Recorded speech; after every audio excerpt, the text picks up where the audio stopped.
United Nations representative and human rights activist Muhammad Safa famously said, "Our world is not divided by race, color, gender, or religion.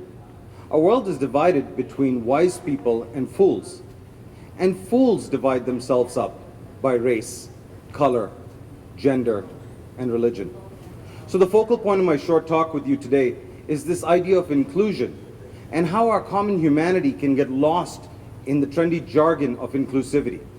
Now, my story begins more than 4 decades ago, a journey and a life characterized by migration, where home has often been a state of mind rather than a physical location. I traveled from the Indian subcontinent to the Middle East, onwards to Canada in search of a sense of belonging. By the time I was born in the 1970s, my parents had already left their childhood home in India and made their way to the new and emerging Middle East, where the countries were still very much in their infancy, but it held a great promise for a better tomorrow. Now, interestingly, in the Middle East, my country of origin was considered to be India. But in India, I was considered to be a non-resident Indian. Now in Canada, I'm either called an Indian Canadian or a South Asian Canadian. Equally othering terms. A man from somewhere, yet belonging nowhere. In 1995, we moved from the Middle East to Canada, a place where the inequities of our past was supposed to have become a distant memory. But contrary to my early perceptions, Ontario was very much a stratified society in the 90s. That period had seen a large influx of South Asian immigrants to Canada. And with change, usually comes resistance. It was during this time I first encountered the term Paki. I didn't even know it was meant to be a derogatory term. In fact, I remember clarifying for people that I was in fact Indian and not Pakistani. But very few people seemed to be concerned about my clarification. In fact, for most people, it was a distinction without a difference. See, in Canada, I was a stranger, a visible minority, another term I was previously unfamiliar with, but one that would soon become a defining feature of my new identity. As I learned in time, the term Paki was never meant to describe a country of origin. It was meant to define a state of being an other, a brown-faced other. And I heard root phrases, "Go back to where you came from," "Get back on the boat," "You people come here and steal our jobs," and "You people are a drain on our country." Now, for obvious reasons, almost all of those statements seem both disjointed and factually flawed to me. But the reality is, their world was changing. The shades around them were darkening. The culture was shifting. And that made people uncomfortable. Now, the Cambridge Dictionary defines inclusivity as the fact of including all types of people, things, and ideas, and treating them both fairly and equally. But as you can see, that definition is rather simple, perhaps even reductive. See, the concept of race was popularized during that period of pseudo-scientific biological racism based on some hierarchy of human beings. But since the 1970s, academics and activists concerned with race and racism have refuted this belief in discrete races. In fact, they have discredited this notion that race is a biological fact or a scientific fact. The belief that race is a social construct with historical ties is now widely accepted. In popular discourse even, we see race as an ideology that serves to legitimize the othering of people. But at the level of lived experience, at that level, race is still very much a social fact. Now, Canada was built on the backs of those who were subjugated. And skin color, often, but not always, was the only factor. This country was built by people without wealth, without political affiliation, without appropriate social standing. They weren't landowners, and they came in a variety of shades from all over the world. This was not one monolithic group. Now, racism hasn't gone away, but will it ever? Like all other isms, it's probably here to stay. It's our nature. It's human nature to label every person, place, and thing in our path. Now, we know slavery existed. We know what happened to indigenous people. We know what happened to white indentured slaves. We know what happened to black people, to brown people, to Asian people, you name it. And not all of it happened at white hands. So what is the subject of inclusivity, and why is it such a hot topic everywhere you go? Post-slavery, post-Jim Crow, post-90s colorblindness, well, we've agreed by consensus that wrong has been done, it has to be reversed, and it has to be accounted for. We can't make the same mistakes from history. Well, great, I'm all for making new mistakes and not repeating the mistakes of days gone by. But the way we're actioning this inclusivity seems sometimes to be more divisive than inclusive. See, all of this inequality has created generational poverty. It has created lack of education, lack of equal access to resource. It has even created lesser life opportunities for so many people. So clearly it sounds like policies related to inclusivity are very, very important. And I agree. Now, a commonly used term is the acronym BIPOC, as in Black, Indigenous, and People of Color. Now, as you can all notice, I clearly belong within that group. But I'm not Black, and I don't have any Indigenous ancestry. So I guess that makes me a colored person. Wait, I guess that's impolite to say. I should call myself a person of color. See, the term and the concept BIPOC was meant to symbolize elevating people who were previously marginalized, giving them a voice, and level the playing field. But let's unpack that for a minute. We can identify with the plight of Black people based on their history and their suffering. We can look at the current circumstances of Indigenous people. We can look at that based on their history with colonialism and their suffering. But then, we take all the remaining people who are not white, not Black, and not Indigenous, and lump them into one group with no distinct history or story, and we call them people of color. Now, is that inclusive? Or is that convenient? I suggest that we have sort of employed a certain degree of near-side bias. We have focused on recent activism, and we've tried to create an all-encompassing narrative around it. But language can be divisive. I mean, at the risk of splitting hairs, how do we decide who gets first billing? Why not Indigenous before Black?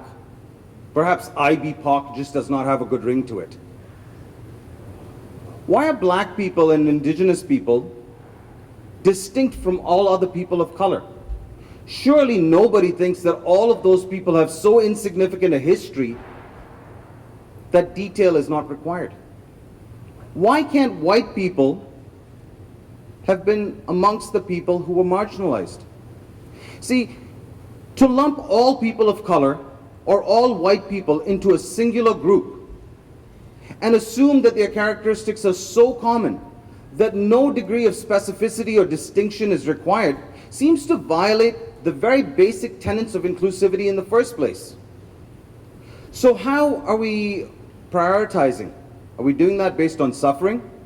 Well, if so, who gets to decide how much suffering and how much privilege a person and their history has either endured or enjoyed? Seen from this vantage point, this common vernacular of inclusivity can almost be a driving force that divides. Our common humanity is missing in the discourse of inclusion. So stop and let's think about that for one quick second. Frederick Douglass said it best when he argued, "Liberty is meaningless where the right to utter one's thoughts and opinions have ceased to exist." And yet so many people are so uncomfortable with talking about racism. In fact, for them, self-censorship seems preferable. So why are they uncomfortable? Perhaps too many people do not see themselves in the conversation. They do not feel included. Perhaps too many people are not included. This might serve to explain why, despite all the language of inclusion and all the programming we have created, the actual incidences of police-reported hate crime in Canada rose 37% in 2020, with the largest increase occurring right here in Ontario. There appears to be a widening chasm between white people and the BIPOC group, despite all the efforts to build policy around inclusivity. Now, one simple explanation could be that white people are merely resisting the urge to surrender power and privilege, and the demand to surrender power and privilege. And their discomfort is probably an inevitable byproduct of being called out. But see, this is a rather simplistic explanation when you consider that not all white people have always been considered equal. Now, this is not new information.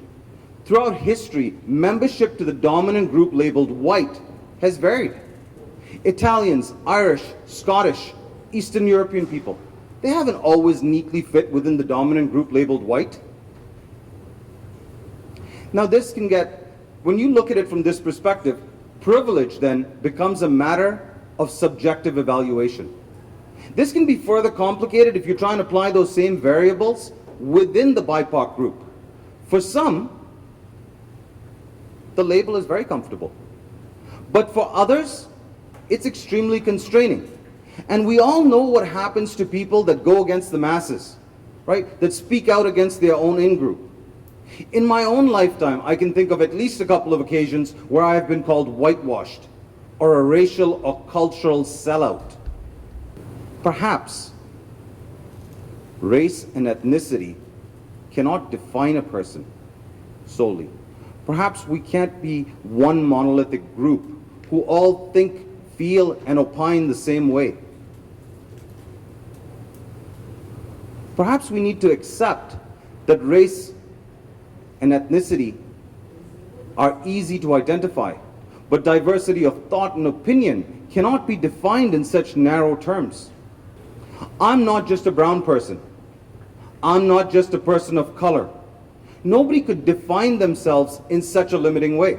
It would require us to give up our common humanity and surrender our individual identity. What is that asking of us? Is social inclusion only for some and not for others? Is common humanity limited only to those who were previously commonly subjugated? And can we not learn from the lessons of history that have shown us time and time again that establishing hierarchy based on race or something that's merely skin deep is not sustainable? What happened to wanting to be judged by the content of our character rather than the color of our skin? See, for some, inclusivity, while given a lot of prominence and priority in our discourse, is practically about removal of barriers. It's about tearing down the things that have prevented people from having equal access. In those circumstances, we're trying to shed the mistreatment of the past and open up the future to everybody. But for others, it's a means of seeking retributive justice, for assigning blame, for creating shame, and for elevating the voices of those previously marginalized, regardless of their perspective or position. When you think about it this way, social inclusion must include everybody. It cannot include some and alienate others. So is my story representative of all brown people or all people who identify as BIPOC? Certainly not.